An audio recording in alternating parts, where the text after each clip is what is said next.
I've spoken to the president about the possibility of running for governor.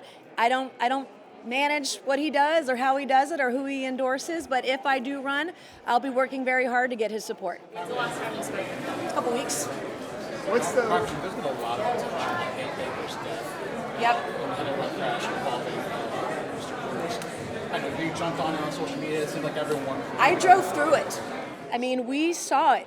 My staff and I, you saw us at the State House that day. And when we departed that afternoon, we actually drove through the accident scene, not realizing what had happened. And so as a mom, I was deeply, deeply moved and disturbed. And it was a huge tragedy. It's not political.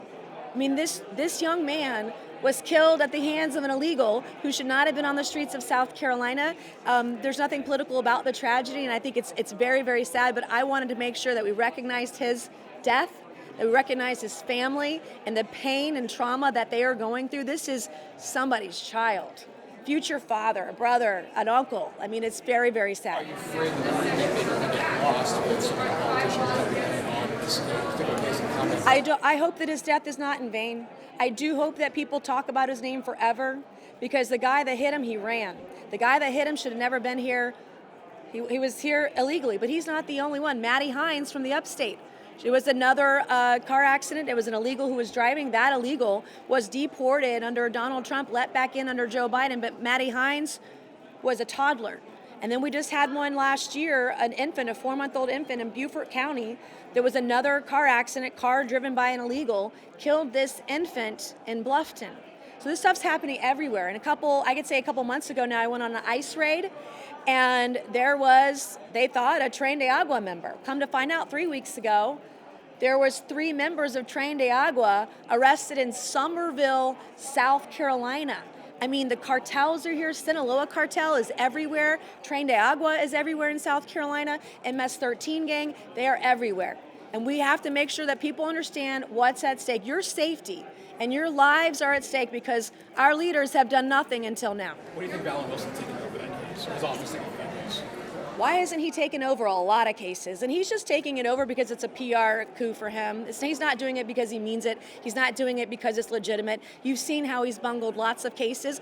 Look at all the pedophiles who are out on the streets of South Carolina because a guy like Alan Wilson refuses to put them in jail.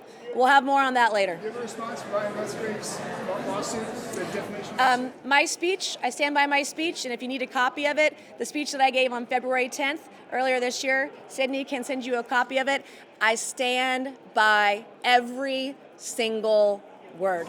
Congresswoman, you're thinking about running for governor. This is obviously a part of the state that heavily tilts in terms of if you're going to run in a primary. This is an area that determines that. What part of your message do you think sells to these voters? Well, this is Trump country. This is God's country. And I think that the work that I've done to get illegals off the streets, to protect women and girls, to keep our communities safe, lower to no taxes, all those things, those are the things that I believe that voters in Greenville County care about. And we'll talk about some of that tonight. What's one thing that you're waiting for to decide to run for governor?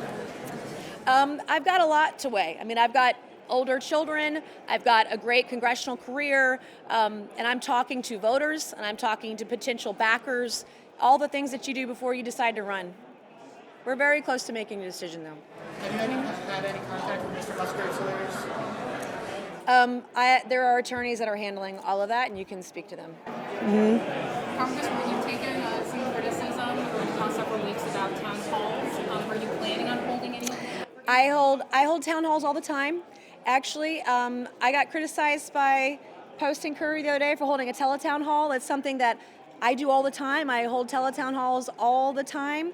It's an easy way to speak to more people over a period of time. We will do in-person town halls as soon as it's safe to do so, but I've had multiple bomb threats. I've had people threaten to blow up my office multiple times.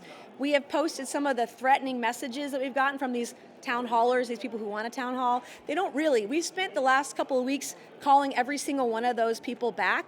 And of the 300 phone calls we've gotten, of the majority that we've talked to, no one has any issues at the federal level that they want me to address. They all say they hate Donald Trump and they want Elon Musk dead. And the one woman who had an issue with her felines, her cats, we helped her. Everyone we've called, and they just hate Donald Trump. And it's a pay-to-play thing. We know that George Soros is funding the fake town halls across the country. He's funding protesters to the tune of $25 an hour. We know that's what he's doing. They're doing the same thing in South Carolina, but we will do it. We've always done it. I usually do over a dozen town halls a year. We're in D.C. most weeks, so it's really hard to do that. But we will when we decide to, and when it's safe to do so. I'm not going to be bullied by paid agitators. I'm not going to be bullied by people who want to blow me up. I mean, we just found out about this other threat today. I mean, you guys don't understand in the press how dangerous it is to be an elected official, to be a mouthy conservative woman, a conservative member of Congress, and literally putting my life on the line doing this job. And I'm not going to be blown up at a town hall. I'm not doing it. Anything else? Particular date for our announcement. Keep asking Sydney. We're close. Thank you so much, and God bless. Thank you.